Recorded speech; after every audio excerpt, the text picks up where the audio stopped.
Ben, je vais en fait faire trois choses. Un premier temps, c'est un constat, c'est-à-dire dans quelle situation se trouve la France par rapport à son industrie. Ensuite, je vais dans un second temps évoquer rapidement les mauvaises ou très mauvaises solutions qui ont été mises en œuvre depuis maintenant une trentaine d'années ou un peu plus. Et puis, dans un troisième temps, j'évoquerai quelques pistes. Et je vous dis tout de suite que parmi les pistes, c'est une piste qui me paraît tout à fait centrale, c'est lier la renaissance industrielle à la transition écologique. Et là, il y a vraiment un enjeu qui est un enjeu absolument central. Alors, je vais donc commencer par quelques constats qui vont compléter celui que Thierry vient de faire. En matière de place de l'activité industrielle dans ce qu'on appelle le PIB, c'est-à-dire la richesse nationale, l'industrie avait atteint dans les années 60 une part qui représentait à peu près le tiers du PIB. Le tiers de manière directe.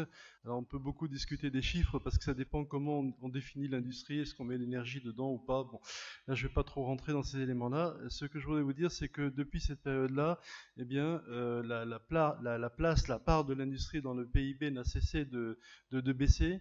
Et aujourd'hui, eh bien la part de l'industrie dans le PIB est environ de 10%. C'est légèrement supérieur à 10%. Donc oui, c'est un véritable effondrement.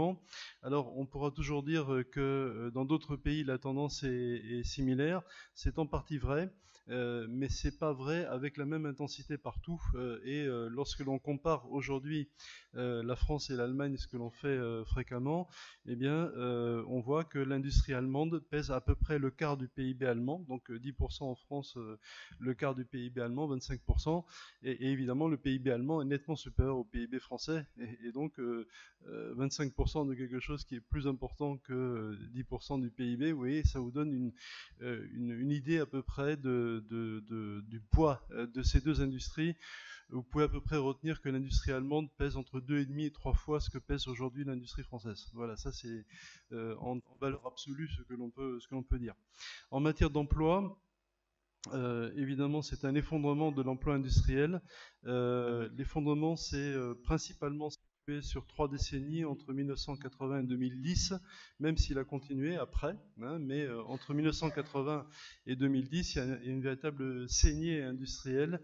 La France perd à peu près 2 millions d'emplois industriels, donc c'est tout à fait considérable, et on peut penser raisonnablement que ça a un effet très direct sur le chômage, parce que tout simplement, un emploi industriel génère en principe à peu près 3 emplois supplémentaires.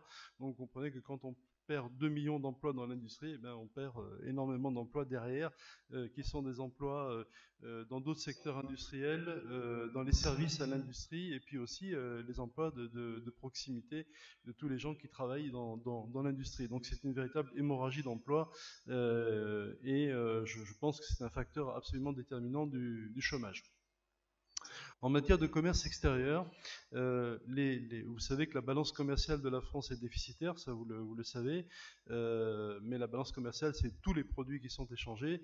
Quand on regarde ce que pèsent les produits industriels dans le déficit de nos échanges, eh bien, ils pèsent à peu près 60%. C'est-à-dire que si la balance commerciale française est déficitaire, c'est parce que à peu près 60% de notre déficit s'explique par les échanges industriels qui eux-mêmes, évidemment, sont déficitaires.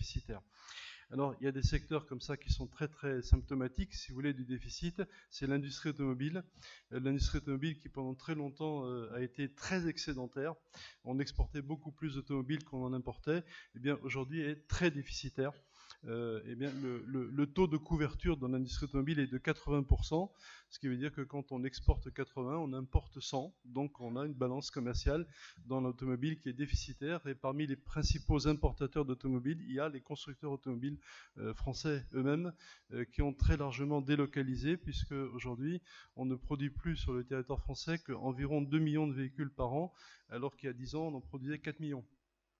Donc voilà, et ça c'est un élément qui me paraît important que je voudrais rajouter, c'est qu'on parle souvent de déficit du commerce extérieur en associant déficit du commerce extérieur et faiblesse des exportations. Eh bien moi j'associerais déficit du commerce extérieur et très grande dépendance aux importations. la France est devenue un pays extraordinairement important, qui importe énormément. La France est devenue un pays très dépendant des importations. C'était déjà le cas, certains s'en souviendront, en 1981, puisque tu as parlé du tournant de la rigueur tout à l'heure, 83. On a justifié le tournant de la rigueur en disant on ne peut pas continuer comme ça parce que le solde de la balance commerciale est extrêmement déficitaire, on importe beaucoup plus qu'on exporte. Imaginez-vous, c'était vrai en 81, 82, 83, c'est malheureusement infiniment plus vrai aujourd'hui. Et s'il y avait une relance de l'activité économique aujourd'hui, elle bénéficierait aux 2 tiers aux importations. Je ne sais pas si vous imaginez les conséquences absolument incroyables. Nous sommes enchaînés en quelque sorte aux importations, et ça, vous voyez, c'est lié très directement au recul de l'appareil industriel français qui n'est pas en mesure de répondre à la demande sur des secteurs aussi essentiels que l'automobile. Voilà. Donc, je ne vais pas compléter, je ne vais pas aller trop loin, vu le temps que j'ai. Ce que je voudrais vous dire, c'est que évidemment toutes les solutions qui ont été mises en œuvre donc depuis une trentaine d'années s'avèrent manifestement pas les bonnes, hein, parce que si elles avaient été les bonnes, eh bien, on ne serait pas dans la situation dans laquelle nous sommes aujourd'hui. Alors, globalement, je ne vais pas analyser chacune des choses qui ont été mises en œuvre, des solutions qu'on a présentées comme telles, mais vous pouvez les regrouper globalement en disant, ben voilà, toutes ces solutions, elles ont été mises en œuvre avec un prétexte qui est améliorer la compétitivité.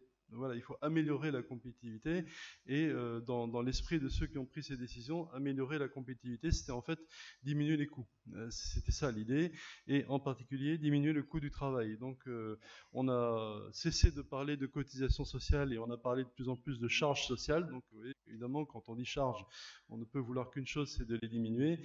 Donc en fait, ce qui a été mis en œuvre donc depuis une trentaine d'années au nom de la compétitivité, eh bien s'apparente d'une manière ou d'une autre à un très fort dumping social, un dumping fiscal. Venez chez nous, vous paierez moins d'impôts, on va alléger les impôts sur les entreprises, ou encore un dumping de type environnemental. Donc en fait, toutes ces solutions sur lesquelles je ne vais pas insister maintenant, liées aussi, ça je pense que d'autres en parleront, à la financiarisation de notre économie, eh bien, aboutissent à ce que finalement la part de l'industrie non seulement ne se redresse pas, mais évidemment s'effondre, alors que les industriels font davantage de bénéfices qu'ils n'en ont jamais fait jusqu'à aujourd'hui, mais ils n'utilisent pas ces bénéfices véritablement pour réinvestir, mais plutôt pour verser des dividendes. Alors, maintenant, la question qu'on doit se poser, c'est, voilà le constat, les solutions qui ont été mises en œuvre depuis 3 décennies sont évidemment pas les bonnes du tout, au contraire, elles aggravent le problème. Donc maintenant, la question qu'on doit se poser, c'est qu'est-ce qu'on peut faire? Donc dans les quelques minutes qui me restent, je vais essayer de vous donner, de mon point de vue, quelques éléments. Premier élément déjà, c'est en matière de vision de ce qu'est l'industrie, cesser de considérer que c'est un secteur du passé. Ça, c'est une très très grave erreur de considérer que l'industrie, eh bien, vous savez, c'est le secteur primaire, le secteur secondaire, le secteur tertiaire. Donc quand une économie se développe, il est normal que l'industrie régresse. Ça, c'est un contresens total. Donc c'est contresens qui fait qu'on a souvent considéré que la France devait devenir un pays de service, voilà, qu'un pays moderne, c'est un pays de service. Bon, je crois qu'il faut cesser cela. Cesser, c'est un contresens très grave. Ou encore considérer que les activités industrielles sont banales. On pourrait donc les exporter, on pourrait donc les délocaliser. C'est pas grave. L'essentiel, ça serait de maintenir les activités de conception, les activités de recherche-développement. C'est ce que des groupes comme Alcatel ont fait. C'était la France sans usine, hein, vous vous rappelez peut-être. Voilà, Tchuruk, hein, la France sans usine. Sanofi, représentant Sanofi qui est ici, on en parlera peut-être, hein, c'est aussi ce que Sanofi cherche à faire, hein, c'est se centrer sur plutôt l'amont, hein, la recherche, développement, la conception, mais tout ce qui est production de médicaments, on exporte, bon, on délocalise, bon, ça c'est évidemment très grave parce que les activités industrielles, c'est-à-dire des activités de production, ne peuvent pas être détachées des activités de conception. Vous n'avez pas la conception qui est détachable de la production. Entre les deux, vous avez les activités de savoir-faire, de prototypage, et tout ça, ça constitue un continuum. Donc vous ne pouvez pas, comme ça, banaliser en quelque sorte les activités de production, parce que vous perdez votre savoir-faire, vous perdez votre capacité de produire, et finalement, vous perdez aussi votre capacité de concevoir et de faire de la recherche. Donc voilà. Et enfin, peut-être, je dirais, cesser de considérer que l'on pourrait redresser l'industrie au prix de sacrifice. Ça, c'est quelque chose qui est vraiment tout le temps mis en avant. Ce que je disais un peu tout à l'heure, voilà, il faut accepter les fermetures d'usines, accepter l'abandon d'activités pas suffisamment rentables. Attention, j'ai pas dit non rentable, pas suffisamment rentable. Enfin, voilà. Accepter la robotisation en considérant que la robotisation c'est vraiment le nec plus ultra. On lit ça un peu partout aujourd'hui. Bon, donc je pense qu'il y a un certain nombre d'idées reçues comme ça qu'il faut absolument remiser au placard. L'industrie c'est une activité d'avenir, c'est une activité dont on a besoin. Voilà. Je pense qu'il y a un vrai débat aussi sur les missions de l'entreprise. Ça, c'est très important parce qu'il y a une loi qui a été votée en France, qui s'appelle la loi Pacte, qui potentiellement peut redéfinir la place de l'entreprise, la place de l'entreprise dans la société, en confiant à ces entreprises une responsabilité sociale et environnementale, pourquoi pas, mais à condition que l'entreprise soit démocratisée, parce que si elle continue de fonctionner au seul service de ses actionnaires, on ne voit pas très bien comment les actionnaires subitement seraient éclairés et s'occuperaient de choses dont ils sont jusqu'à présent totalement moqués. Un autre élément, avant d'en arriver à la question écologique pour conclure, c'est qu'il faut, dans un pays comme la France, avoir véritablement une politique industrielle, ce que, en fait, nous n'avons plus depuis très très longtemps. Nous avons eu une politique d'entreprise, c'est-à-dire nous avons soutenu telle entreprise, tel groupe. Or, l'industrie, ce n'est pas une somme d'entreprises. Ça, c'est très important. C'est un système. D'ailleurs, pendant longtemps, on a parlé de système productif français. L'INSEE parlait de système productif français. Et donc, si vous voulez soutenir l'industrie comme système, eh bien, il faut mettre en œuvre des politiques qui rapprochent les entreprises, qui font que les entreprises coopèrent. L'unité élémentaire d'un système ne peut pas être l'acteur isolé. L'unité élémentaire du système, c'est l'interrelation entre les acteurs du système. Donc, tout ce qui permet de densifier les relations entre les acteurs de ce système industriel va dans le bon sens. De ce point de vue-là, je dirais que la réflexion en matière de filière, la réflexion en matière de pôle de compétitivité est une réflexion extrêmement importante, mais les pôles de compétitivité, on risque fort de s'en dégager au niveau de l'État très, très bientôt, et de toute manière, ce qui est mis dans les pôles de compétitivité, ne vous trompez pas, ce sont quelques millions d'euros. Hein. On en parle, mais on ne fait pas grand-chose hein, sur les pôles de compétitivité. Hein. Ce sont quelques millions d'euros. Hein. Si prenez un grand pôle qu'on connaît bien à Toulouse, qui est l'aéronautique, espace système embarqué, les dotations budgétaires sont de 5 ou 6 millions d'euros. C'est rien par rapport à l'importance de cette activité, c'est complètement négligeable. Alors, je terminerai peut-être par ce que je disais tout à l'heure, c'est que pour moi, il y a un enjeu très fort à coupler renaissance de l'industrie et transition écologique. Ça, c'est vraiment le défi principal, c'est pas de séparer les deux et de dire il faut une industrie plus forte et puis quelques minutes plus tard dire il faut engager une transition écologique. Pour moi, c'est complètement inséparable. En réalité, l'industrie doit être mise au service d'un nouveau modèle de développement. Le problème que nous avons n'est pas un problème de croissance économique, c'est un problème de modèle de développement. Il faut penser à un autre modèle de développement. Ce modèle de développement, il doit répondre aux besoins fondamentaux des personnes, des individus, mais il doit protéger la nature. Et de ce point de vue-là, la seule bonne réponse, eh bien, c'est de relocaliser, de reterritorialiser la production pour des raisons qui sont finalement assez évidentes. Bien sûr, on pense tout de suite aux questions de transport, de CO2, des choses qui viennent de très très loin et qui polluent, mais il y a aussi le coût absolument immense du recyclage ou du non-recyclage de tous les produits de très mauvaise qualité qui sont importés. Hein. Je ne vais pas insister là-dessus, mais les vêtements, les jouets, les meubles de basse qualité, les produits électroniques divers qui s'entassent sans pouvoir véritablement être recyclés, tout ça, ça pèse de manière extraordinaire sur la nature.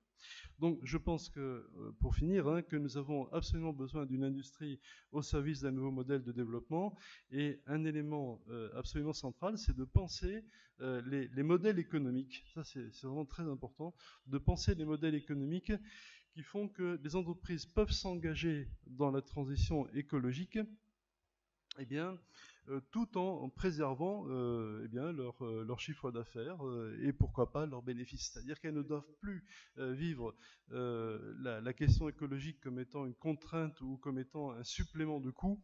Eh bien, on peut tout à fait considérer qu'une entreprise peut être florissante, prospère, en intégrant complètement dans sa stratégie la question de la transition écologique.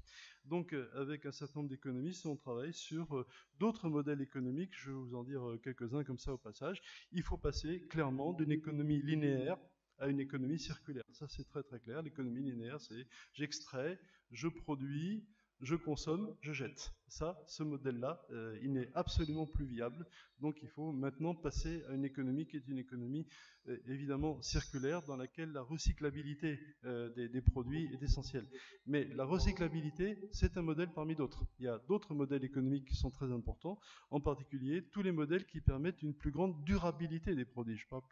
Je ne parle plus de recyclabilité, mais bien de durabilité, c'est-à-dire que le produit soit conçu de manière à ce qu'il soit réparable, de manière à ce qu'il soit réutilisable, de manière à ce qu'il soit partageable. C'est très important aussi, c'est-à-dire que le même produit puisse être consommé, utilisé plutôt par plusieurs acteurs et non pas par un seul acteur. Favoriser donc les circuits courts, le partage, l'accès, évidemment réduire les consommations d'énergie et développer les énergies renouvelables, ça va de ça. Et enfin, et là je rejoindrai sans doute avant l'heure notre ami agriculteur, dans le même esprit, eh bien, on peut dire favoriser aussi une agriculture diversifiée sur des parcelles plus petites, biologiques. Tout cela, en fait, c'est un véritable mouvement qu'il faut opérer sur l'ensemble des activités productives, eh bien, pour à la fois répondre aux besoins fondamentaux, on est très loin de la consommation de masse là, et en même temps protéger la nature. Voilà, je vous remercie.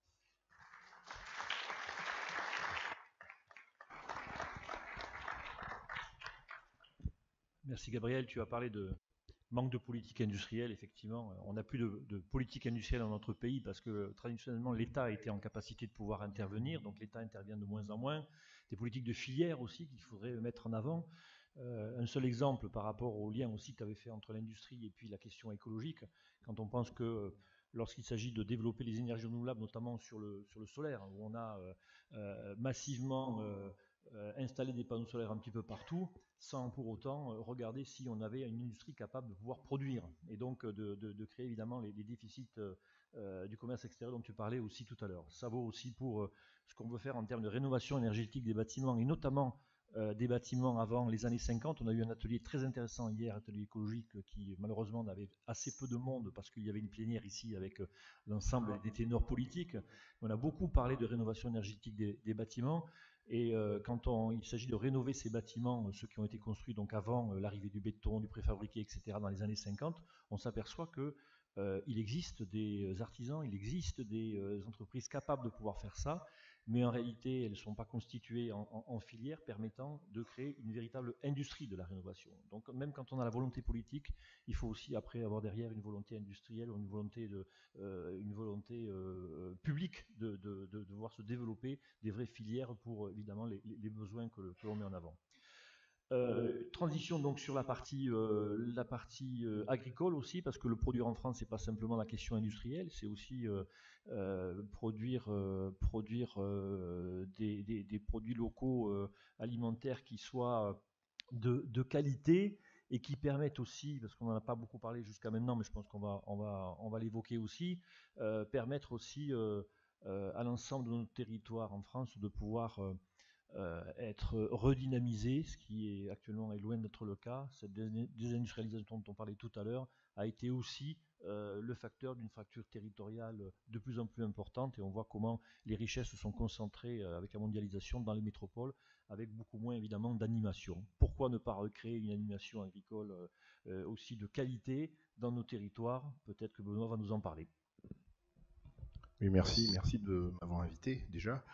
Je vais essayer de parler rapidement en 10 minutes, voire moins, pour essayer de laisser la place au débat, de ce qui s'est passé sur la même période, puisqu'on est sur les mêmes périodes en agriculture, et faire le constat qu'avec les mêmes ressorts, les mêmes arguments, le même vocabulaire qui sont la compétitivité, la possibilité d'exporter, la balance commerciale, enfin, au contraire, on s'est acharné à industrialiser l'agriculture et nous éloigner justement de ce qui fait l'identité de notre territoire. C'est-à-dire que pour chercher à exporter du blé, pour chercher à exporter du maïs, pour chercher à exporter du blé, on a complètement effacé l'identité de nos territoires, l'identité de nos produits, alors que ce pays a à classer la gastronomie de notre pays au patrimoine immatériel de l'humanité, on s'acharne avec un développement agricole qui efface ces logiques identitaires, ces logiques d'authenticité, qui fait qu'on fait du lait, du blé, du maïs homogène, standardisé et conforme aux logiques exportatrices et de marché mondial. Alors que, justement, on a une carte à jouer par rapport à l'identité de nos productions agricoles, à l'identité de nos productions de terroir.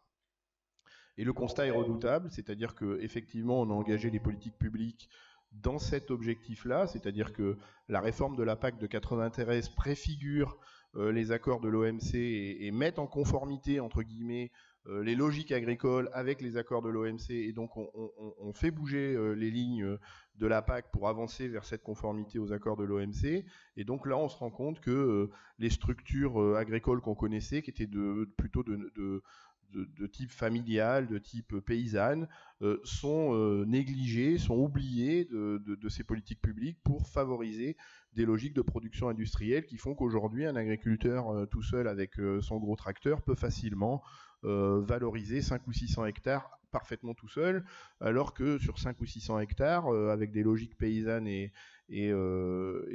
familiales, on peut faire vivre entre 10 et 20 personnes, donc c'est pas du tout les mêmes logiques, et c'est les politiques publiques, pour essayer de rester en conformité avec ces logiques d'échanges mondiaux, qui ont conduit à cette logique-là, avec, j'insiste, la perte de notre identité agricole. Et donc depuis 93, puisque c'est l'avènement de cette nouvelle PAC, on a constaté sur le sujet agricole un plan social redoutable qui fait le constat qu'on a fait disparaître en 20 ans 50% des agriculteurs. Ça vous donne un peu le poids de ces politiques publiques sur la dimension agricole.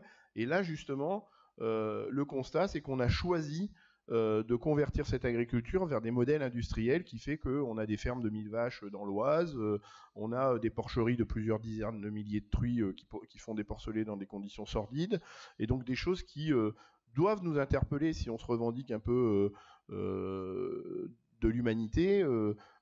Traiter des animaux, par exemple, dans ce modèle-là, de cette manière-là, doit quand même nous interpeller, et donc doit nous faire réagir.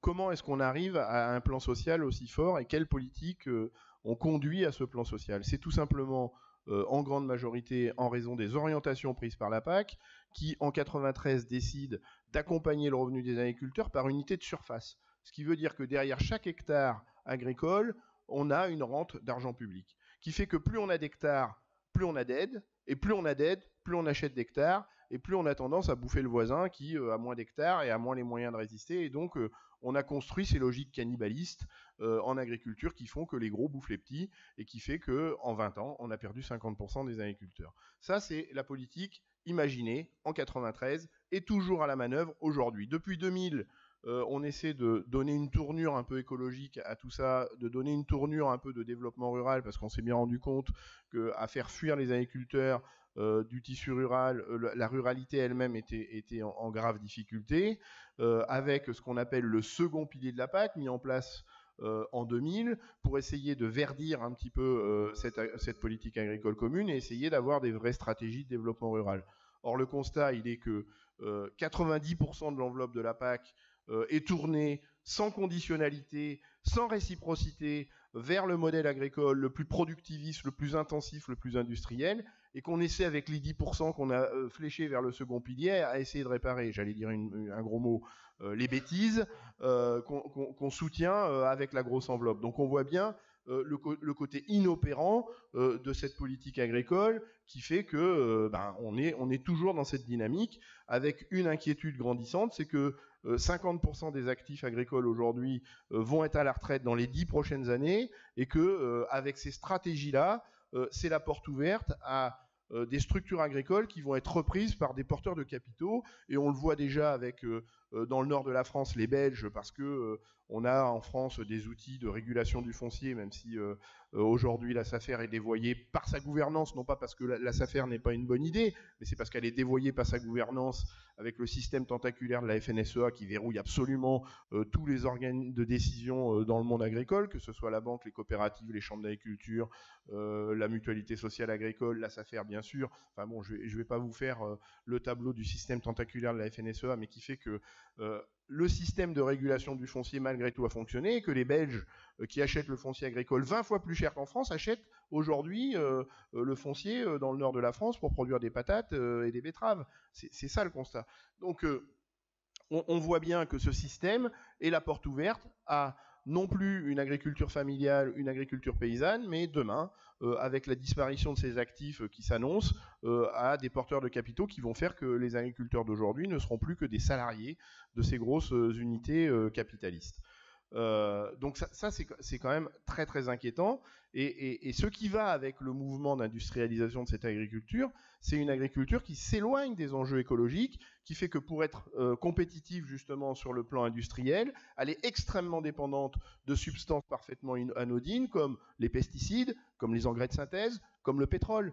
Ces gens-là qui veulent nourrir 9,5 milliards de personnes en 2050 et qui nous expliquent qu'on ne peut pas renoncer au modèle productiviste parce qu'il faudra nourrir 9,5 milliards de personnes en 2050, ont juste oublié qu'ils étaient dépendants d'une ressource qui, en 2050, et c'est les spécialistes qui nous le disent, ne pourra plus être fléchée vers la synthétisation, par exemple, de l'azote dont ces gens-là ont besoin pour cette agriculture productiviste. Donc on voit bien l'impasse dans laquelle ces gens-là nous conduisent et surtout que les intérêts défendus par ce modèle-là ne sont pas les intérêts des paysans, des agriculteurs, mais les intérêts des grosses industries en amont du geste de production qui produisent des pesticides, qui produisent des engrais de synthèse, qui produisent des semences certifiées, et en aval, l'industrie agroalimentaire. Et entre les deux, il y a le paysan ou l'agriculteur ou l'exploitant, en fonction des choix de production qu'il a choisis, qui pour 35% d'entre eux vivent avec moins de 350 € par mois.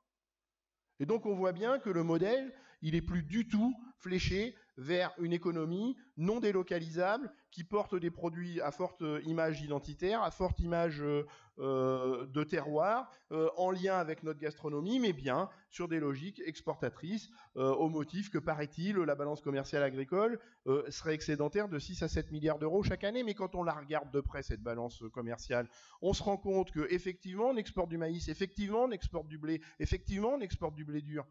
Mais qu'à l'inverse, on importe massivement des protéines parce qu'on ne produit pas nos protéines et qu'on participe à la création de zones de production de protéines sur les zones d'Amazonie où on déforeste pour produire du soja, parce que le maïs qu'on produit chez nous, pour nourrir des animaux qui sont renfermés 365 jours par an, a besoin de ces protéines, parce que le maïs est pauvre en protéines et seulement riche en énergie, et que pour que ce modèle-là fonctionne, il faut être dépendant de ces protéines-là. On voit bien que ce n'est pas l'agriculteur qui s'en sort, puisqu'il a des coûts de production énormes liés notamment à l'achat de ces protéines.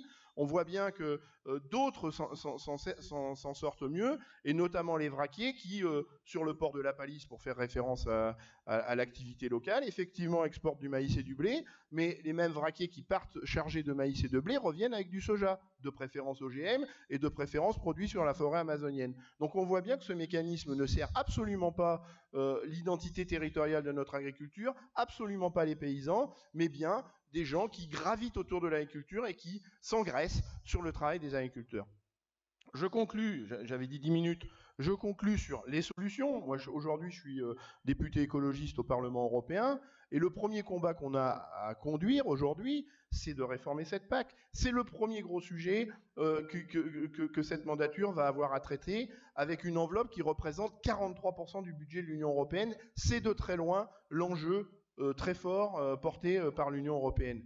Et la solution, enfin en tout cas celle que moi j'essaie de porter, c'est de changer de paradigme, de changer les logiques de distribution des aides publiques de la PAC, de sortir d'une logique où les agriculteurs, parce qu'on soutient leurs revenus, ont l'impression d'être des assistés, et d'avancer vers des logiques où cet argent public venu de la PAC va leur proposer une rémunération. Une rémunération parce qu'ils rendent des services sur les équilibres territoriaux. Une rémunération parce qu'ils rendent des services sur la bonne gestion d'une ressource un peu centrale, un peu stratégique qui s'appelle l'eau, par exemple. Les rémunérer sur la préservation des biodiversités. Quand je mets toujours un S parce que moi, quand je parle de biodiversité, je parle bien sûr des biodiversités sauvages, les oiseaux, les tortues, mais aussi les biodiversités domestiques, celles que ce modèle agricole a fait dont ce modèle agricole a fait disparaître 80% des représentants en 50 ans. On a fait disparaître 90% des races locales en 50 ans. On a fait disparaître 90% des variétés locales en 50 ans. Eh bien, il faut revenir sur ces logiques-là et rémunérer les agriculteurs qui préservent ces biodiversités.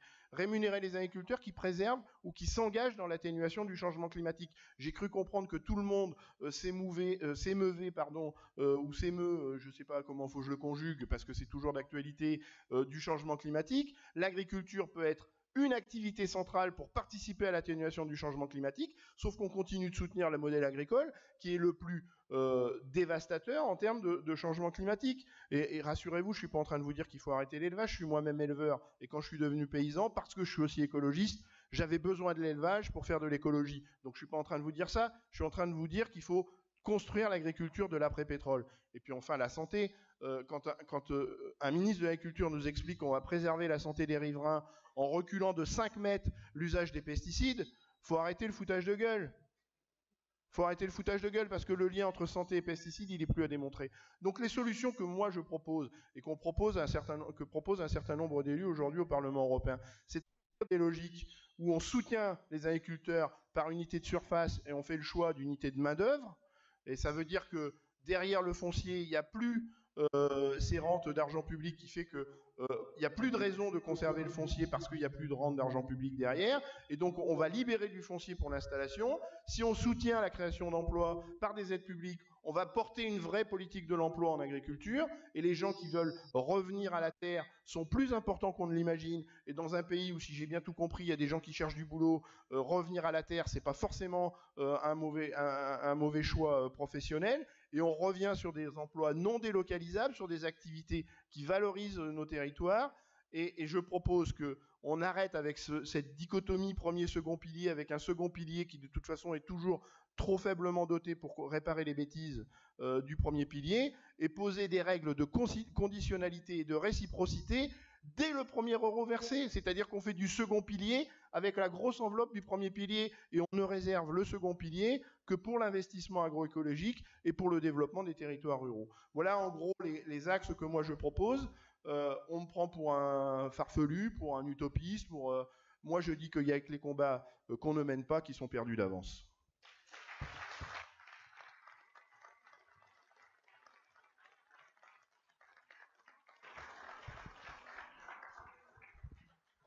Merci Benoît pour avoir défendu avec passion finalement le produire en France, donc le produire local et avec le lien que tu as fait avec l'emploi et la question environnementale.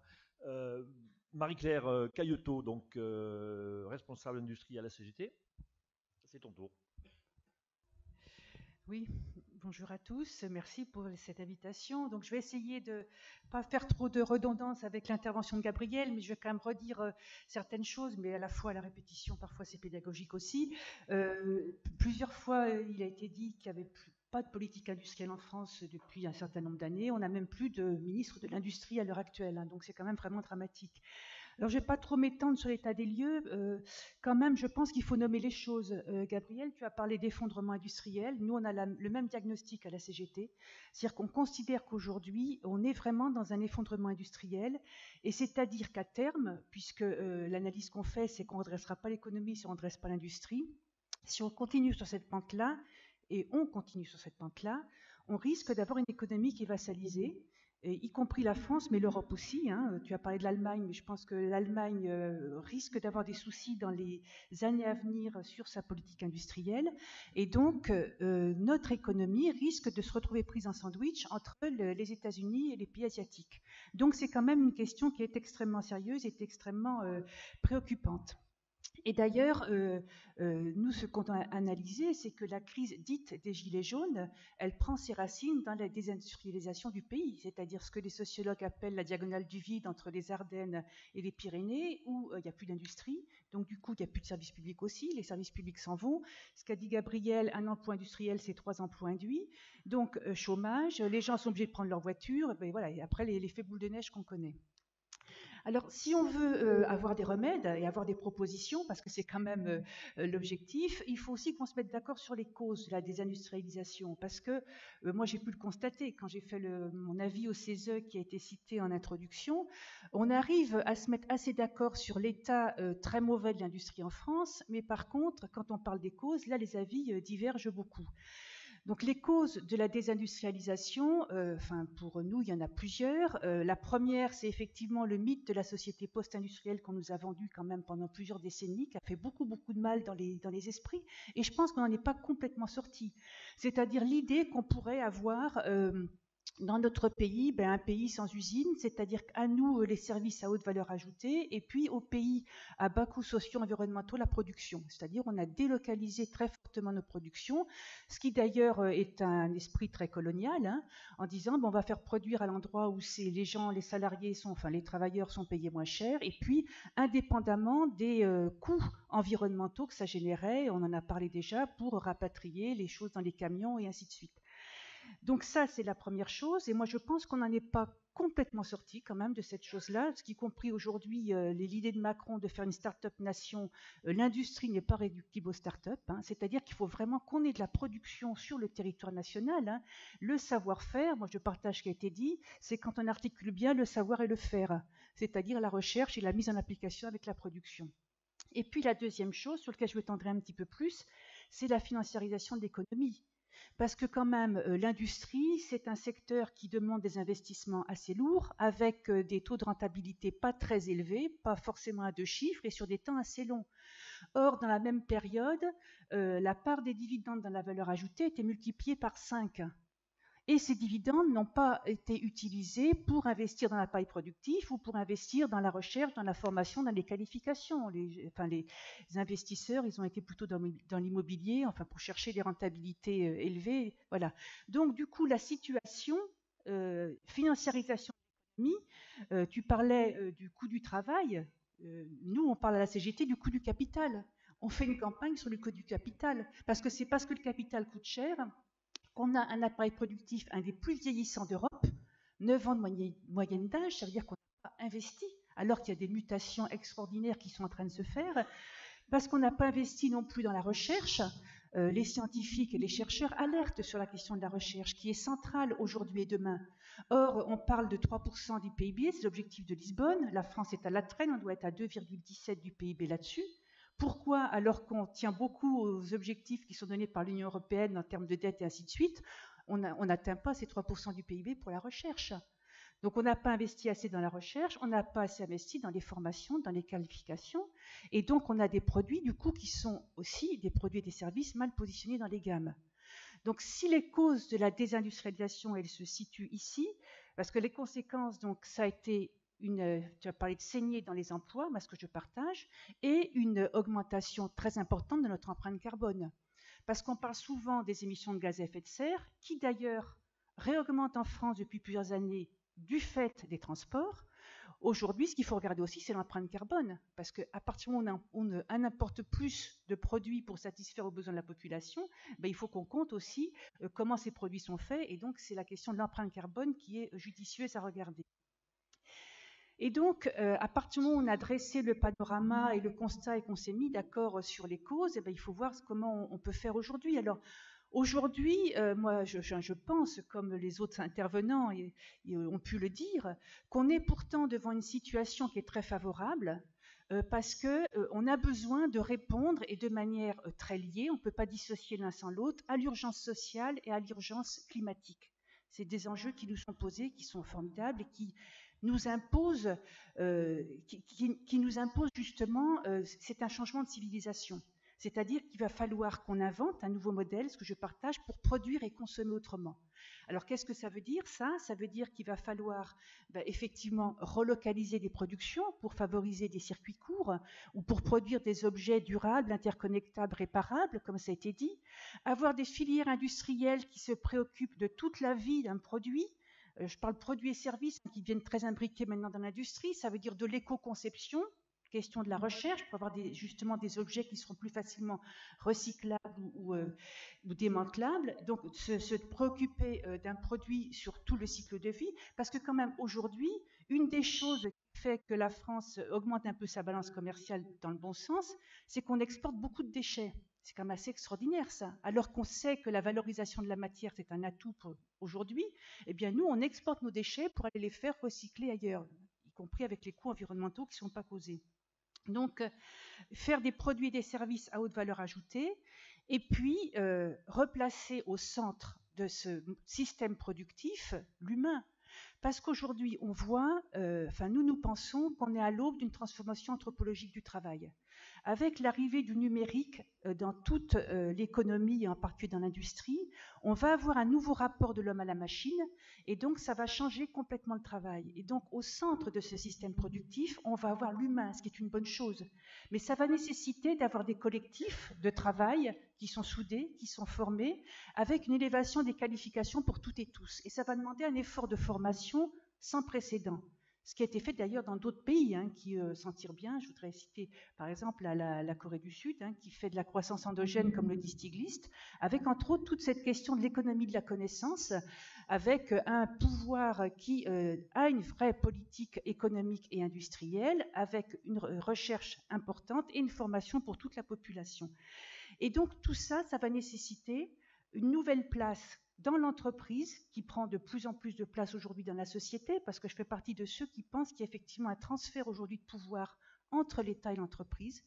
Donc dans cette entreprise qui prend de plus en plus de place dans la société, ça va nécessiter de donner plus de pouvoir aux salariés et aux travailleurs. Et ça, il me semble que c'est une question extrêmement centrale, et c'est là-dessus qu'on bute très souvent d'ailleurs, avec le patronat. Si on peut arriver à avoir quelques accords sur certaines mesures, la question de partager le pouvoir dans l'entreprise, c'est un sujet qui est complètement tabou.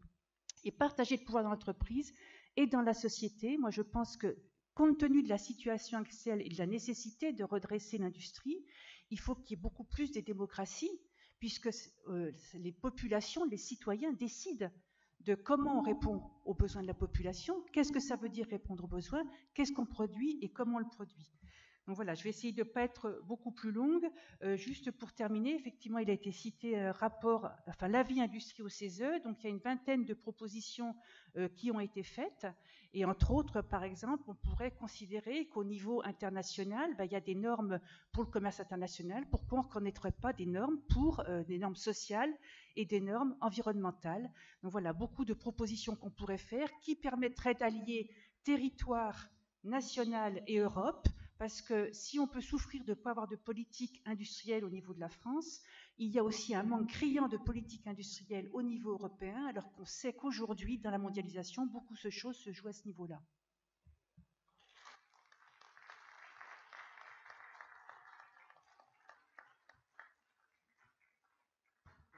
Caroline.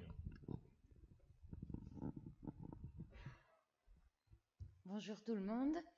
Donc, c'est un plaisir immense pour moi de participer à vos travaux ce week-end. Depuis 2017, nous ne cessons d'aller d'une campagne électorale à une autre, d'un mouvement social à un autre. Et dans ce contexte, il est bien difficile de prendre le temps de se poser, d'échanger entre nous, de dessiner l'avenir de nos mouvements et de notre camp politique. Et la fin de la période estivale est alors propice à un moment d'échange. Alors, avant de commencer mon propos, je voudrais dire un grand merci. Merci à Marie-Noël et Emmanuel pour votre invitation. Merci à l'ensemble des militants engagés dans votre parti. Merci à tous les participants pour leur dynamisme. Ce week-end réchauffe le cœur et donne envie de repartir au combat. Donc, j'ai tout de suite accepté de participer à cette table ronde sur la question de la production en France, alors en tant que femme de gauche, mais aussi en tant que femme. Je suis particulièrement touchée par la production nationale, par les conséquences des délocalisations et du libre-échange. Alors, quand j'étais petite,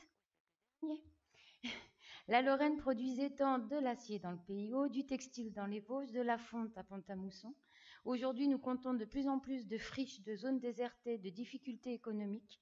Quiconque ne voit pas le lien entre difficultés économiques et déclin de l'industrie devrait venir en Lorraine se rendre compte des conséquences du néolibéralisme. Aujourd'hui pourtant, je ne viens pas vous dépeindre un portrait des industries du passé dans ma région, je ne viens pas vous parler d'un cimetière, je viens chercher votre soutien pour que l'on n'ajoute pas une pierre tombale au monde industriel lorrain. Quand je suis entrée en campagne pour les législatives en 2017, il y avait un lieu incontournable dans ma circonscription, non seulement pour l'histoire des habitants locaux, mais aussi pour tous les Français et même au-delà de notre frontière, Saint-Gobain-Pont-à-Mousson. Instinctivement, ce nom ne vous dit peut-être rien, pourtant vous le connaissez tous, vous le piétinez parfois, mais je ne vous en tiens pas rigueur.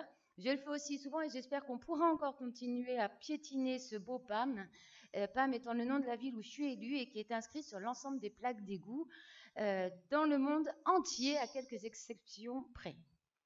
Alors depuis 150 ans, on fait de la fonte à Pont-à-Mousson. C'est comme ça que le site est devenu leader dans la canalisation et les plaques d'égout.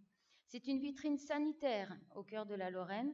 C'est aujourd'hui le dernier haut fourneau en activité dans la région. 2 autres sont prêts à redémarrer dès qu'on le veut sur le site. Alors quand j'ai été élue, la situation n'était pas celle des Heures Glorieuses. Et pour faire une histoire très rapide, il faut savoir que c'est Pont-à-Mousson qui a sauvé Saint-Gobain en 1970 en fusionnant avec lui. En 1981, fraîchement élu, François Mitterrand est venu visiter l'usine. Il l'a nationalisée peu de temps après. Et c'est à la droite que l'on doit incomber le retour dans le giron privé avec l'alternance de 1986. Donc vous voyez toutes et tous que PAM, ça veut dire quelque chose quand on est de gauche. Et c'est également une figure historique impressionnante. L'alliance de Saint-Gobain et de Pont-à-Mousson SA a été le fruit d'une vieille manufacture royale fondée sous Colbert, à l'origine de la Galerie des Glaces à Versailles et d'une industrie lourde qui est devenue incontournable dans une ville de 15 000 âmes. Nous parlons donc d'un poids lourd industriel, d'un produit du savoir-faire français qui a traversé les âges. Le néolibéralisme serait-il alors un virus destructeur venant à bout d'une industrie qui a survécu à la fin de l'Ancien Régime, à différents conflits militaires, à plusieurs crises économiques? C'est en tout cas le risque qui existe et préoccupe les salariés, les syndicats et tout un bassin de vie. Le projet de cession de 60% de l'industrie à un groupe étranger sonnerait le glas de l'industrie lorraine. Aujourd'hui, plus qu'hier, il faut que nous soyons aux côtés de la souveraineté industrielle, des ouvriers, mais aussi des employés de l'industrie. Alors que Saint-Gobain est menacé, nous avons un rôle à jouer. D'abord, un rôle d'humilité. Nous n'avons pas toujours apporté les bonnes réponses et quand nous les avions, nous n'avons pas toujours pesé suffisamment dans l'opinion publique pour les faire appliquer. Alors actuellement, alors que Saint-Gobain-Pont-à-Mousson a perdu 400 emplois par un PSE déguisé, c'est une menace de cession à un groupe étranger qui plane sur le site. Il a fallu alors constituer un large arc d'élus prêts à défendre le site. Ce n'est pas toujours facile, mais actuellement, nous avons poussé tous les élus à prendre position et à être critiques sur le libre-échange. Et comme quoi ça peut toujours arriver et fonctionner, quand je dis tous les élus, ça va de la droite à la gauche. Nous savons que nos réponses sont au-delà d'un exemple. Nous avons tous besoin de Saint-Gobain parce qu'il est question de nos emplois, de l'eau potable et d'un projet de société.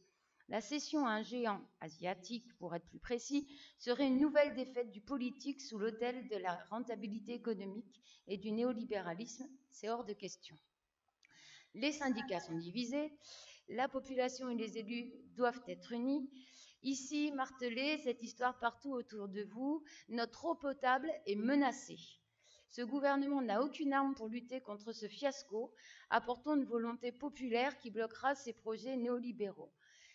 Pour ceux qui étaient là hier, quand on parlait des mouvements sociaux, on a beaucoup parlé des gilets jaunes. Ben voilà, c'est quand même désastreux de se dire que les syndicats sont divisés, mais que les gilets jaunes organisent régulièrement leur mobilisation devant le site, parce que pour eux, c'est important aussi de sauver notre dernier haut fourneau. Donc, comme quoi, tout peut arriver. Dès mon élection, j'ai fait état de mon soutien au haut fourneau. Ce mode de fusion garantit une qualité de produit inégalable. Il est aussi le fruit d'un savoir-faire des ouvriers qui se transmet de génération en génération. Je ne savais pas qu'ensuite j'aurais à pousser la rhétorique jusqu'à réclamer au ministre de l'économie Bruno Le Maire la nationalisation temporaire du site. Pourtant, nous en sommes là. la maison mère se sentirait prête à céder l'industrie au mieux-disant économique, ce n'est pas tant d'argent qu'a besoin Saint-Gobain-Pont-à-Mousson, pourtant, c'est d'un projet industriel d'avenir.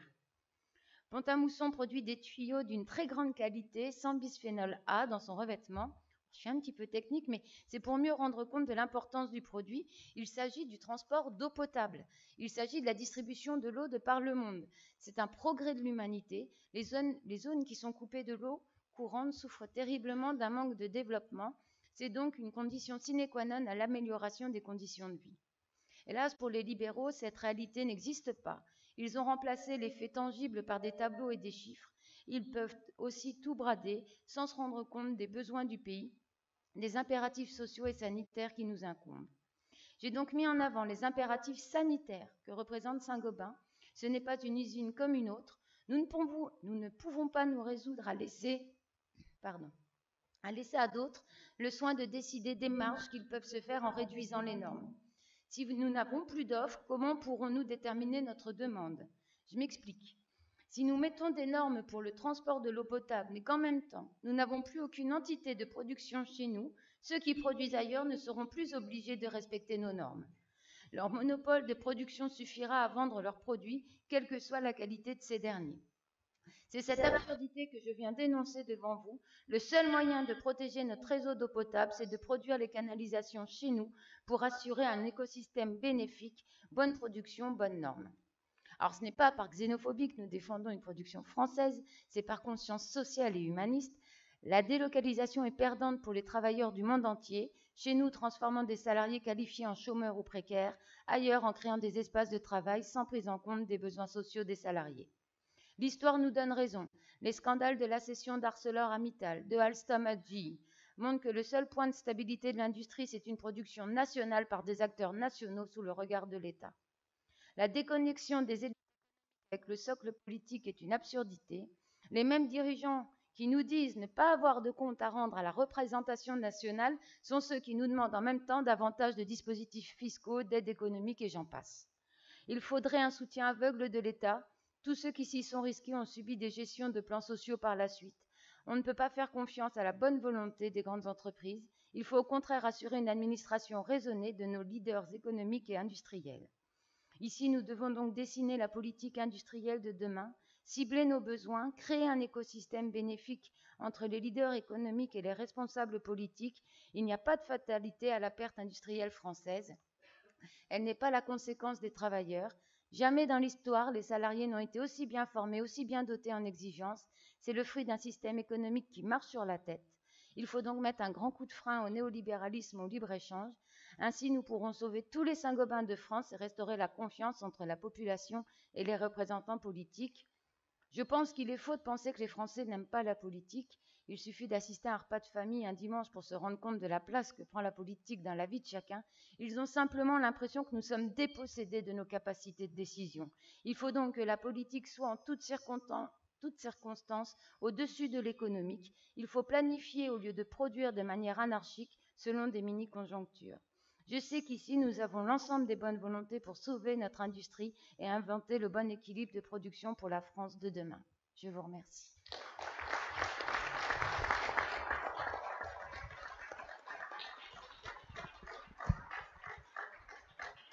Merci Caroline d'avoir rappelé qu'il est nécessaire d'avoir un État stratège, d'avoir une politique industrielle aussi volontariste, chose qui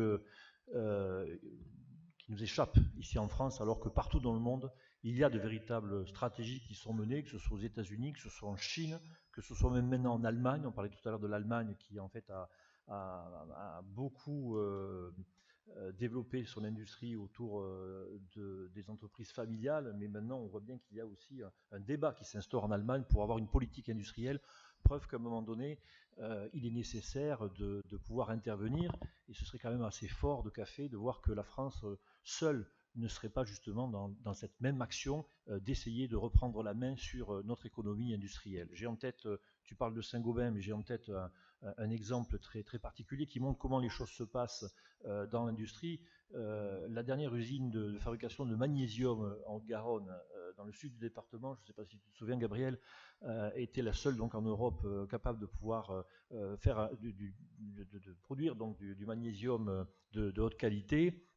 Tout simplement, lorsque Péchinet a été privatisé, cette entreprise qui continuait d'être rentable, mais à des taux relativement bas par rapport à ce que le groupe acceptait en termes de dividendes, ça rejoint ce que tout à l'heure tu disais, bien évidemment, ils se sont séparés de cette usine, ils l'ont vendue aux Chinois qui en même temps ont fait du dumping sur les prix au niveau mondial, ont récupéré donc cette usine, l'ont fermée et ont remonté les prix quelques années plus tard.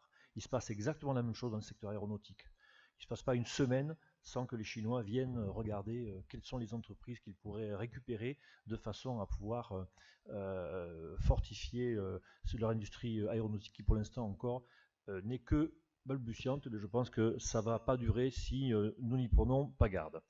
Je passe la parole maintenant à Sébastien Laborde, qui va probablement nous parler du produire en France, mais c'est une thématique au Parti communiste qui date déjà de nombreuses années.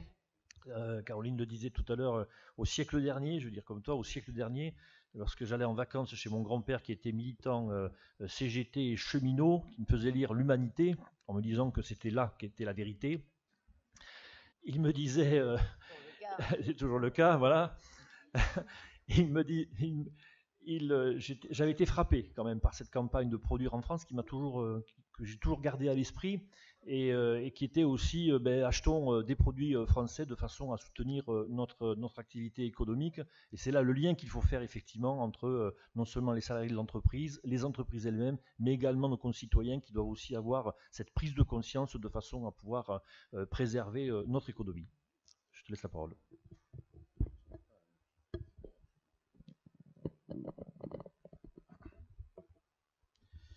Merci. Bonjour à toutes et à tous et merci de votre invitation parce qu'effectivement, la question du produire en France et notamment de la production industrielle mais aussi de la production agricole est une thématique qui est travaillée depuis de très longues années par le Parti communiste français. Je crois qu'on est d'accord sur les constats et puis comme on est entre gens bien, contrairement à Marie-Claire Caïto qui au CESE rencontre aussi des gens qui sont un peu moins d'accord avec nous, je pense qu'on peut aussi s'accorder pour se dire que les causes de la désindustrialisation de notre pays et des difficultés que rencontre le monde agricole sont essentiellement dues au coût du capital qui pèse aujourd'hui sur l'ensemble de la société française et sur l'ensemble des activités humaines.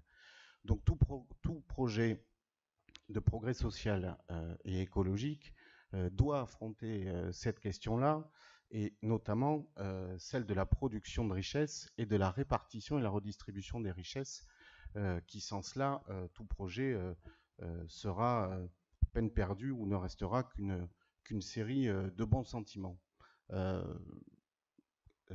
Gabriel Colettis le disait, aujourd'hui, la part de l'industrie dans le PIB est environ de 10%, quand en Allemagne, elle est au moins le double. Et à côté de cela, nous sommes, la France, des champions d'Europe, mais champions d'Europe de dividendes versés aux actionnaires cette année avec 50 milliards. Et il y a évidemment un lien à faire, parce que tout projet de relocalisation de l'économie, et ça n'est pas qu'une question d'enjeux économiques et sociaux, mais bien aussi d'enjeux écologiques.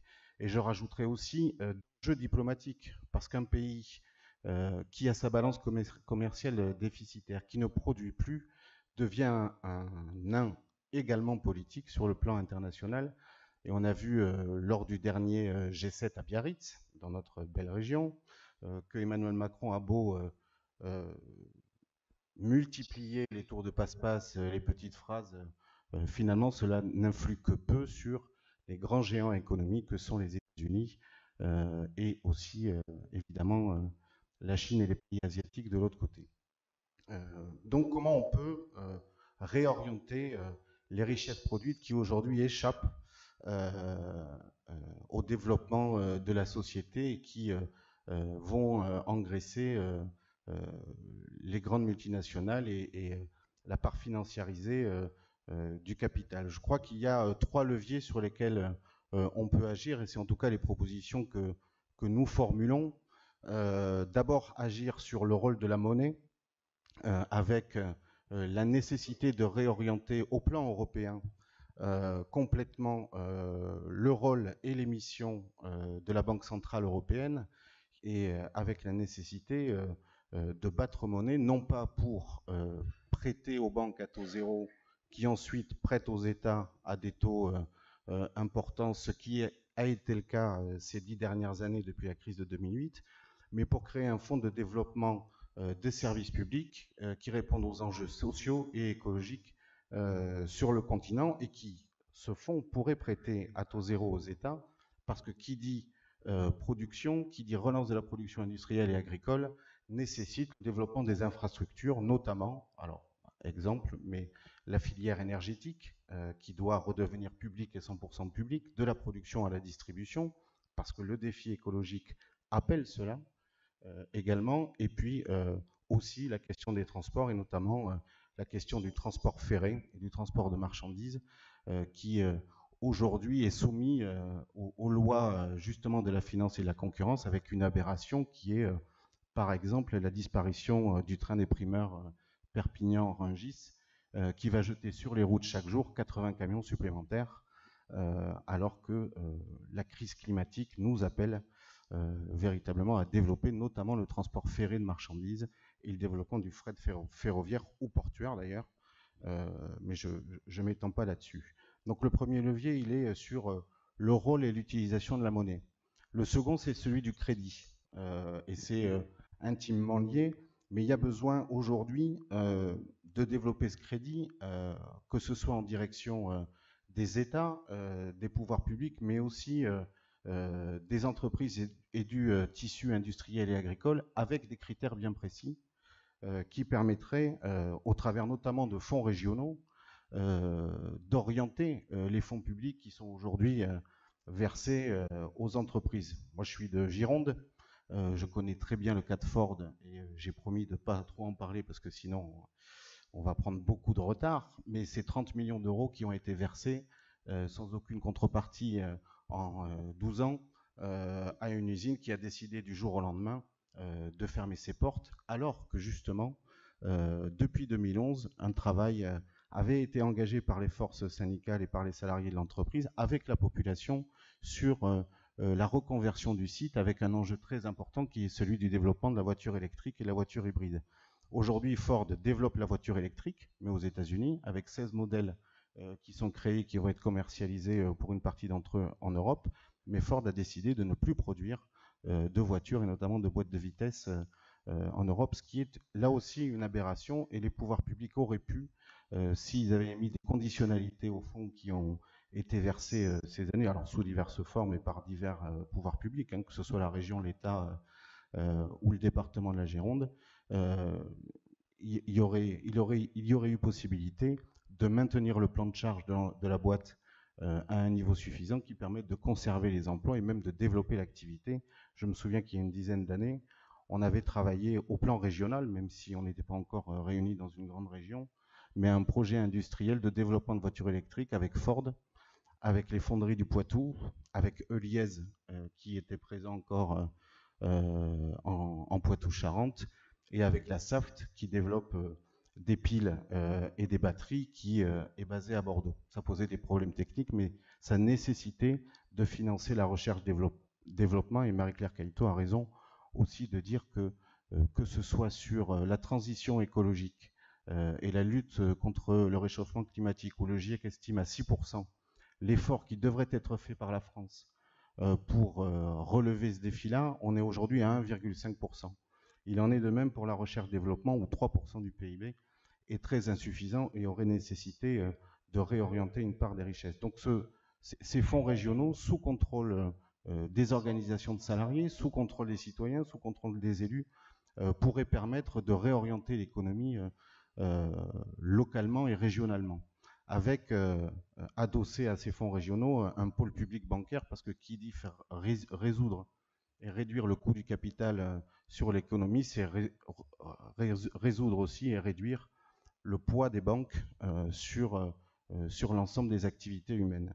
Le troisième levier est évidemment l'impôt, avec, je crois qu'on partage tous cette idée de taxer aujourd'hui les revenus financiers, mais d'avoir aussi une réflexion sur le développement d'un impôt sur les sociétés et sur les bénéfices, dynamiques qui permettent d'imposer beaucoup plus les revenus financiers que les revenus de la production, de manière à réorienter aussi, parce qu'aujourd'hui, si les grands groupes financiers ne financent plus le développement industriel, que ce soit en Europe ou dans un certain nombre d'autres pays aussi, on assiste à un ralentissement général de la production depuis quelques mois, et ce n'est pas dû à un ralentissement général de la demande, mais bien à des choix économiques qui sont réalisés. Donc il y a besoin, là aussi, de permettre, au travers d'un impôt, de favoriser l'investissement, alors que ce soit l'investissement matériel ou immatériel d'ailleurs, parce que dans l'investissement, on peut y mettre aussi pas forcément le développement d'infrastructures, mais de la formation également, de la recherche, mais aussi l'investissement dans l'emploi, parce que ce n'est pas vrai de dire qu'une entreprise peut fonctionner sans être humain. Je crois qu'aujourd'hui, après 30 années où effectivement on nous a dit que nous sortions de l'ère industrielle dans nos pays, dans les pays occidentaux, et qu'on allait rentrer dans une logique d'économie de service, aujourd'hui on essaye de nous dire que finalement il n'y a plus besoin des humains sur les lieux de travail, et que tout, avec la robotisation, va pouvoir fonctionner. Je crois qu'il faut combattre cette idée-là, même si on doit prendre à bras-le-corps tout ce que permet la révolution technologique et informationnelle. Il n'empêche qu'il y aura besoin toujours d'êtres humains sur les lieux de travail. Enfin, la cotisation, qui pourrait être modulée sur la part de la masse salariale dans la valeur ajoutée, suivant qu'elle soit supérieure ou inférieure aux entreprises de la même branche, parce qu'effectivement la masse salariale n'est pas tout à fait la même et n'a pas le même poids dans la valeur ajoutée suivant les différents secteurs économiques. Voilà des propositions qui sont que nous mettons en débat aujourd'hui, mais je crois depuis un certain nombre d'années. Il y a besoin de toute façon d'échanger sur les solutions et les propositions que nous pouvons avoir les uns et les autres, parce qu'il y a besoin de lancer un grand plan de reconquête industrielle de notre pays, avec 1 million d'emplois à reconquérir, puisque c'est à peu près 1 million d'emplois qui ont été perdus depuis, je crois, une décennie. Mais il y a besoin de reconquérir cela, de recréer de la richesse et de travailler cela en saisissant à bras-le-corps les enjeux environnementaux et écologiques qui sont les nôtres. Tout ça ne peut pas se faire sans donner des nouveaux droits aux salariés dans les entreprises. Marie-Claire Cailleteau le disait, je ne développe pas plus que ça, mais l'entreprise reste le dernier lieu où la démocratie est interdite aujourd'hui dans notre société. Alors, si on réfléchit bien, il y en a d'autres, mais il n'empêche qu'aujourd'hui, peu de pouvoirs sont donnés aux salariés sur la gestion même de l'entreprise. C'est-à-dire que quand on demande l'avis aux organisations syndicales, c'est souvent déjà beaucoup trop tard, alors que des projets de développement d'activités économiques sont travaillés dans toutes les branches industrielles et par l'ensemble des organisations syndicales qui sont représentées dans les conseils d'administration et dans les instances paritaires de l'industrie. Dernier aspect, et ça c'est l'enseignant qui parle, mais tout projet de développement industriel, toute prise en compte de la transition écologique, du progrès social et démocratique passe par une relance et une nouvelle ambition pour l'école, la formation professionnelle bien entendu, mais la formation initiale aujourd'hui. On est à la fin d'un consensus républicain qui a duré des décennies où la bourgeoisie, le patronat acceptait d'élever le niveau général de connaissance d'une génération à condition qu'une part de sélection soit quand même maintenue pour que quand même les enfants d'ouvriers n'accèdent pas à égalité à des formations dans l'enseignement supérieur.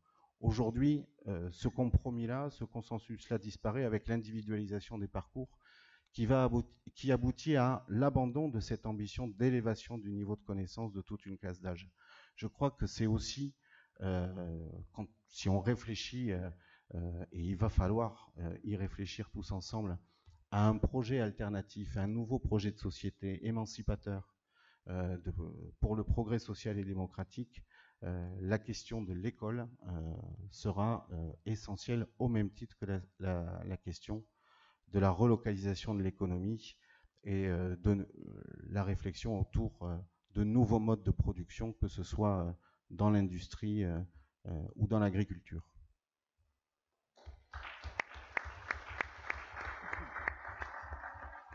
J'ai pas souhaité. Ouais, voilà, au départ, on me demandait, mais comment tu veux te présenter?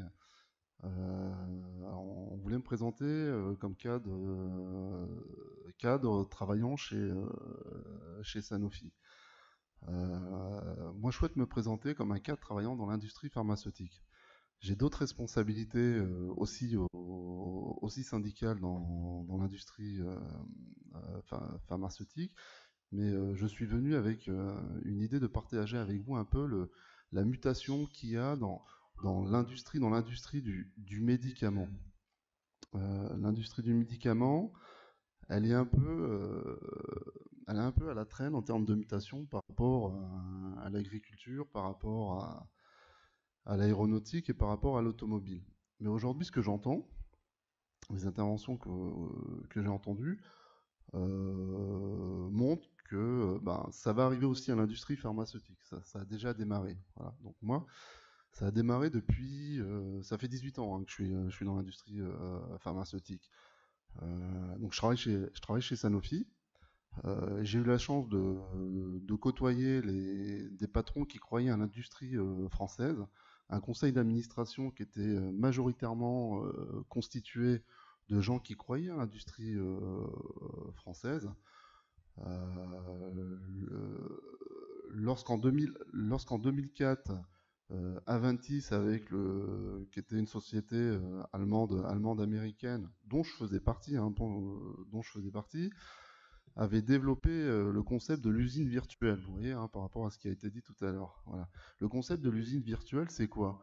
C'est on sous-traite tout, on se focalise sur les stocks, on réduit les stocks au maximum, et on essaye de dégager un maximum de trésorerie pour le donner aux dividendes. Voilà. Sanofi arrive, le gouvernement, une impulsion quand même politique, à l'époque je crois que c'était Sarkozy, bon, rassurez-vous, vous m'avez compris, voilà. Hein. Mais il a vite compris que cette entreprise, quand même, cette industrie, hein, qui draine quand même 100 000 personnes, 100 000 emplois en France, dont 20 000 en R&D et 10 000 en recherche. Si demain c'était une entreprise comme Novartis qui venait et qui prenait un peu tout ça en main, dès 2004, le modèle de Novartis aujourd'hui, c'est un peu comme Coca-Cola. Bon, ils ont une R&D, hein, ils sortent des médicaments, des super médicaments, qui vendent aux États-Unis à plus d'1 million d'euros. Vous voyez, comme quoi en France, on a quand même un modèle qu'il faut quand même tout faire pour sauvegarder. C'était très simple, c'était la solution de l'usine virtuelle. Aujourd'hui, c'est un peu ça. Donc, sous l'impulsion publique, on a réussi un peu quand même à garder un peu les sites de production en France. 2008, il y avait une soixantaine de productions je vous parle de Sanofi, hein. Il y avait une soixantaine de productions de sites en France. Aujourd'hui, il n'y en a plus que 28. Faites le calcul. Hein. En 2019, en moins de 10 ans, ça a chuté de manière très drastique. Ça veut dire quoi? Ça veut dire que la France, elle pèse quoi dans le marché du médicament, dans le monde? Elle pèse que 4%. Vous voyez, on n'est rien hein, par rapport, au marché mondial. La France, c'est quoi dans le marché du médicament? C'est 54 milliards, dont 47% qui est fait à l'exportation. Sanofi était un des principaux producteurs de l'exportation. Sanofi produit quand je suis arrivé, ils produisaient à plus de 82%. Aujourd'hui, ils produisent à peu près 72-73% pour l'exportation. Ça veut dire qu'aujourd'hui, le marché international, c'est ce qui tire et c'est ce qui apporte du travail aux usines en France.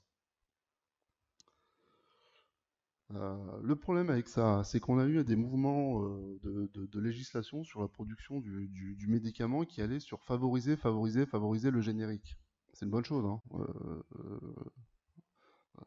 Le problème de ça, c'est que notre industrie, elle a réduit ses investissements sur la dernière décade. Voilà. On n'était plus dans une stratégie d'investir massivement en R&D. On n'était plus dans une stratégie d'avoir une organisation horizontale, c'est-à-dire de maîtriser la production du principe actif jusqu'à la distribution chez le patient en France. On était plutôt dans une stratégie on part sur une organisation verticale et on sous-traite. Donc les génériques, à travers ma fonction, je voyage énormément. Quand je me déplace dans les usines qui sont dans les pays dits en voie de développement, je vous le dis, hein, il n'y a plus de pays en voie de développement, du moins sur le secteur du médicament. Aujourd'hui, les usines à l'étranger, on n'a rien à leur envier. On n'a rien à leur envier. Voilà. En France, qu'est-ce qu'on note par contre? On note une réduction sur la décade 2013-2017. On a investi que 600 millions d'euros en moyenne. Quand on regarde les évolutions, c'est à peu près une baisse des réductions d'investissement sur les sites de production de à peu près moins 5%. Donc ça veut dire quoi? Ça veut dire que on fait le minimum, excusez-moi l'expression pour les camarades, on fait le minimum syndical pour essayer de maintenir des usines en état de fonctionnement. On n'est pas dans une logique de développer notre industrie en France. Donc les génériques, c'est bien, sauf que nos usines en France ont besoin d'un paquet d'investissements pour transformer toutes nos lignes de production. Quand vous faites une boîte de générique, c'est pas la même chose que faire une boîte de médicaments dont l'entreprise a le brevet. Parce que c'est des choses qui ont été customisées, parce qu'il y a le brevet, on est protégé. Et là, je reviens sur cette histoire de brevet. Il y a 2 accords qui ont été signés depuis 2016 avec les autorités européennes sur le brevet. Avant, le brevet protégeait l'entreprise qui le découvrait sur une durée de 4 à 8 ans, suivant la spécialisée. Aujourd'hui, l'accord qui a été signé, c'est 24 mois. C'est-à-dire que tous les 24 mois, une entreprise pharmaceutique qui va mettre 8 à 15 ans pour développer un médicament doit le rendre rentable en 24 mois. Et ensuite, c'est la concurrence. La concurrence, les génériques. Un médicament sur 2 en France, dans les sites français, ce sont des génériques. Vous voyez, 50% de la production de l'industrie de médicaments, c'est fait sur des génériques. Les structures françaises ne sont pas adaptées pour faire du générique. Donc on va les chercher ailleurs. Où est-ce qu'on va les chercher? On va les chercher dans le Maghreb, on va les chercher en Asie.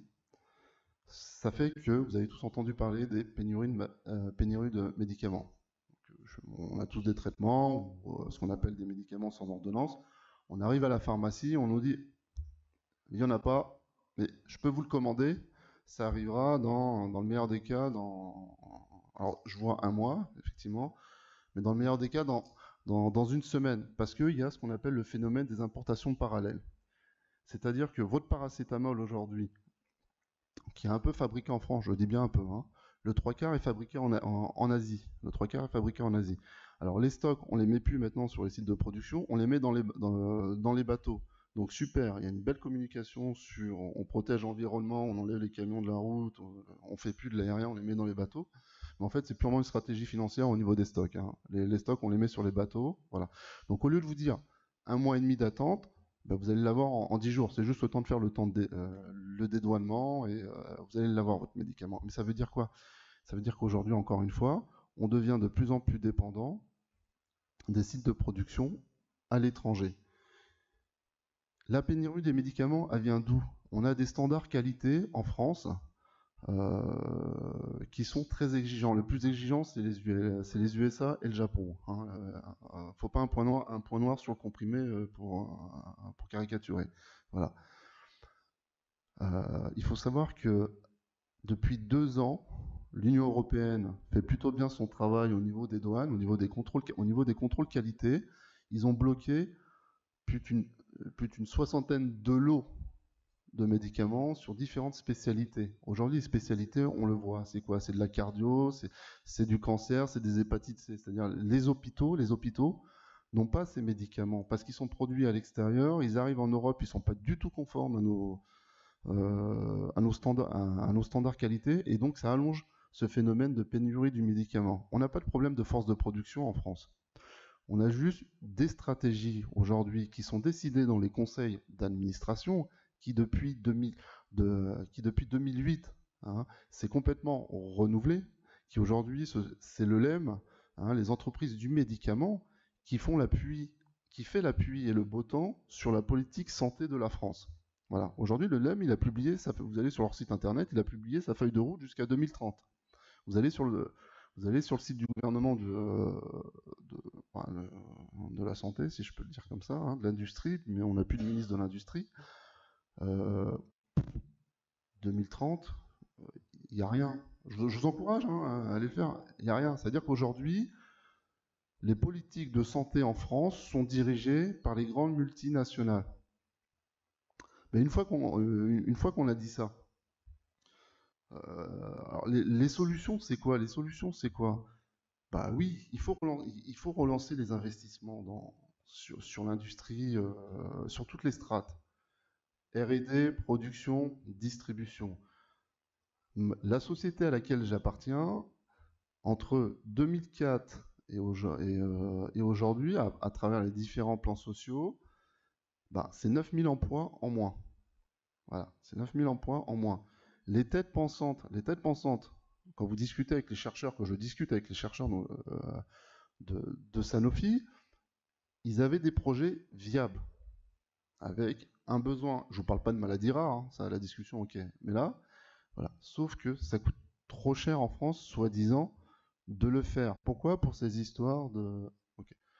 Pour ces histoires de brevets. Donc on va les faire ailleurs. Donc les solutions, c'est quoi? Les solutions, je les ai entendues là autour de la table. Donc il faut vraiment une impulsion. Et on voit quand il y a une impulsion publique à définir une stratégie vraiment sur du long terme, on voit bien qu'on arrive à maintenir la production en France, à être innovant donc sur la R&D et surtout développer entre guillemets une forme de protectionnisme. Et aujourd'hui, c'est la tendance dans tous les marchés. Voilà, il y a beaucoup à dire, mais j'ai 10 minutes, je peux pas en dire un peu plus. Voilà, mais quand il y a une impulsion du public dans l'industrie, ça marche.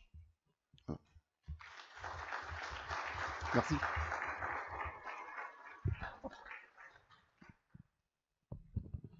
Bien, merci beaucoup Adèle. Je vous propose, parce que le temps passe malheureusement, de ne pas passer dans un jeu de questions-réponses et d'ouvrir le débat.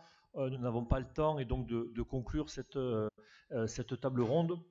Je vous remercie d'abord de votre participation et vous les invités qui avez bien voulu venir aujourd'hui. Je retiens en fait des discussions que nous avons eues et des échanges qu'effectivement on est capable de pouvoir présenter un projet au pays qui converge sur les solutions déjà qui ont été exposées tout à l'heure. Reprendre donc la main, que la puissance publique puisse reprendre la main, que l'État puisse un petit peu plus être stratège, qu'on soit en capacité aussi de pouvoir se protéger, non seulement au niveau des normes environnementales, au niveau des normes sociales, mais également aussi être en capacité de développer une activité économique dans tous les secteurs et faire le lien aussi, c'est un élément important sur la question, on a parlé de la question industrielle, mais également aussi sur tout ce qui est transition écologique, parce que je pense véritablement qu'il y a là un secteur en fait à développer et surtout à préparer de façon à ce qu'on puisse évidemment avoir les ambitions qui sont maintenant très régulièrement assénées au discours, être en capacité de pouvoir évidemment impulser cette politique énergétique, cette politique écologique au travers donc d'une industrie en capacité de pouvoir créer des emplois.